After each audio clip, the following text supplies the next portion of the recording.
હાલ જોઈએ તો આજે 27 મેનો દિવસ છે. રાજ્યમાં અત્યારે મોટા ભાગના વિસ્તારોમાં ઊંચું તાપમાન જોવા મળી રહ્યું છે, તો બીજી બાજુ અનેક વિસ્તારોમાં વાદળછાયું વાતાવરણ પણ જોવા મળી રહ્યું છે. ત્યારે હવામાન વિભાગે કેરળમાં ચોમાસાના પ્રવેશને લઈ, ગુજરાતમાં ચોમાસાના પ્રવેશને લઈ અને ચોમાસા પહેલા ગુજરાતના અનેક વિસ્તારોમાં વરસાદને લઈ નવી આગાહી જાહેર કરી છે. આ ઉપરાંત હવામાન નિષ્ણાંત પરેશભાઈ ગોસ્વામીએ અમારી સાથેની વાતચીતમાં જણાવ્યું છે કે આ વિસ્તારોમાં આ તારીખે વાવણી લાયક વરસાદ થશે.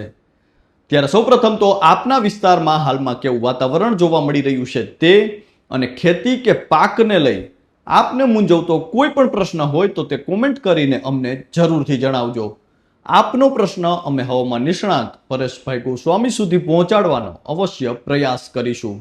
નમસ્કાર, આપની સાથે હું છું કૃપાલસિંહ જાડેજા અને અમારી સાથેની વાતચીતમાં હવામાન નિષ્ણાંત પરેશભાઈ ગોસ્વામીએ ગુજરાતના કયા વિસ્તારોમાં ક્યારે વાવણી લાયક વરસાદ પડશે તેને લઈ શું કહ્યું છે તે જાણીએ. તે પહેલા હવામાન વિભાગે ચોમાસાના પ્રવેશ અને ગુજરાતમાં ચોમાસાની શરૂઆત પહેલા કયા વિસ્તારોમાં વરસાદની આગાહી જાહેર કરી છે તે જાણીએ વાત ગુજરાતી પર. હાલ જોઈએ તો રાજ્યમાં અત્યારે ઊંચું તાપમાન અને સવારના સમયે વાદળછાયું વાતાવરણ જોવા મળી રહ્યું છે. હવે ગુજરાતમાં ચોમાસાના આગમનને લઈ ગણતરીના દિવસો બાકી છે. ત્યારે ખેડૂતોના મનમાં સૌથી મોટો પ્રશ્ન એ છે કે ચોમાસાની શરૂઆત પહેલા કયા વિસ્તારોમાં વરસાદની શક્યતાઓ છે અને હા, ચોમાસાના આગમનને લઈને શું નવી આગાહી છે. ત્યારે હવામાન વિભાગે 26 મે આસપાસ એટલે કે કેરળમાં ચોમાસું આવવાની આગાહી જાહેર કરી હતી અને વરસાદની સ્થિતિ અનુકૂળ રહે તો કેરળમાં હવે ગમે ત્યારે ચોમાસું પ્રવેશી શકે છે. હાલમાં કેરળમાં 2 દિવસથી સતત છૂટો છવાયો વરસાદ પડી રહ્યો છે, તો ગુજરાતમાં પણ ચોમાસું તેના નિર્ધારિત સમયે આવવાની શક્યતાઓ છે. જો હાલની પરિસ્થિતિ અનુકૂળ રહે તો ગુજરાતમાં 10 થી 15 જૂનની આસપાસ ચોમાસું આવવાની શક્યતા છે. પરંતુ હવામાન વિભાગ અનુસાર ચોમાસું આવે તે પહેલા ગુજરાતના કેટલાક વિસ્તારોમાં વરસાદ આવી શકે છે. આવું જાણીએ કયા કયા વિસ્તારોમાં ક્યારે ચોમાસા પહેલા વરસાદ પડી શકે છે. 1 જૂન 2026 સુધીની હવામાન વિભાગની આગાહી મુજબ શરૂઆતના 4 દિવસ દરમિયાન મહત્તમ તાપમાનમાં કોઈ મોટો ફેરફાર થવાની શક્યતાઓ નથી. ત્યાર પછીના દિવસોમાં તાપમાનમાં ઘટાડો થવાની સંભાવનાઓ છે. હવામાન વિભાગ મુજબ હજુ 2 દિવસ સુધી ગુજરાતમાં હવામાન સૂકું રહેવાની આગાહી છે, પરંતુ 30 મેએ ઉત્તર ગુજરાતમાં સાબરકાંઠા, અરવલ્લી અને મહીસાગરમાં છૂટાછવાયા સ્થળોએ હળવાથી મધ્યમ વરસાદની આગાહી છે. આ દરમિયાન સૌરાષ્ટ્ર, કચ્છ, દીવ, દમણ અને દાદરા નગર હવેલીમાં સૂકું હવામાન રહેવાની આગાહી છે.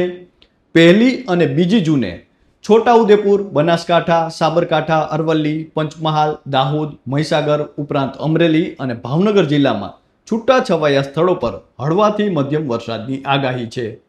હવામાન વિભાગ અનુસાર ચોમાસું આવે તે પહેલા ગુજરાતના કેટલાક વિસ્તારોમાં વરસાદની શરૂઆત થઈ જશે, જેમાં સૌરાષ્ટ્ર અને દક્ષિણ ગુજરાતના કેટલાક વિસ્તારોમાં 31 મે સુધીમાં તોફાનની સ્થિતિ રહેવાની પણ શક્યતાઓ છે, જેના કારણે ગુજરાતમાં છૂટો છવાયો ગાજવીજ સાથે અને સામાન્ય પવન સાથે ખૂબ ઓછા વિસ્તારોમાં વરસાદ પડી શકે છે. ત્યારબાદ ઉત્તર પૂર્વ અને દક્ષિણ ગુજરાતમાં તેમજ સૌરાષ્ટ્રના કેટલાક વિસ્તારોમાં વરસાદ પડવાની શક્યતાઓ છે.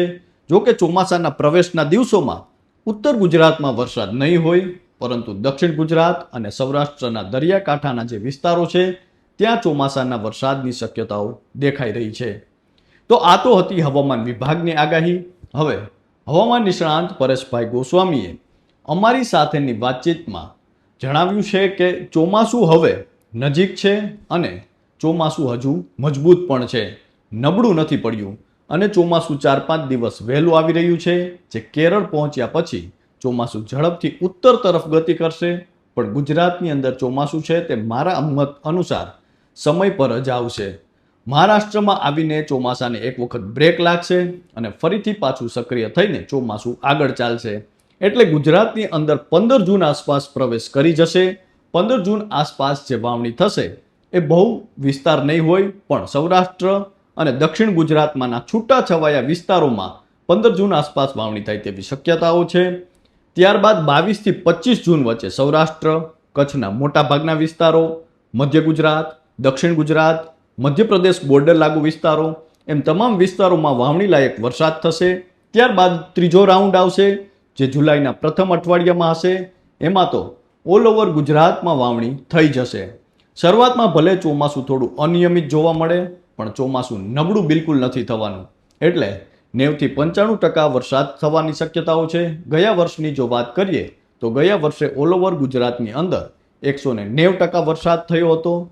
જોકે આ વર્ષે મોટા ભાગના વિસ્તારો એવા હશે જેમાં જૂન જુલાઈમાં સામાન્ય અથવા સામાન્ય કરતાં ઓછા વરસાદ પણ જોવા મળે, પરંતુ ત્યારબાદ છે સારા એવા વરસાદની શક્યતાઓ છે.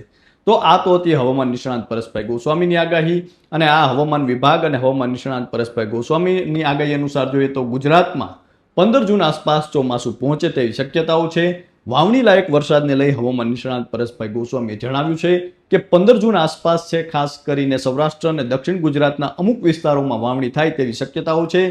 ત્યારબાદ જે બીજો રાઉન્ડ આવશે જે 22 થી 25 જૂન વચ્ચે હશે ત્યારે રાજ્યના અનેક વિસ્તારોમાં છે વાવણીની શક્યતાઓ છે.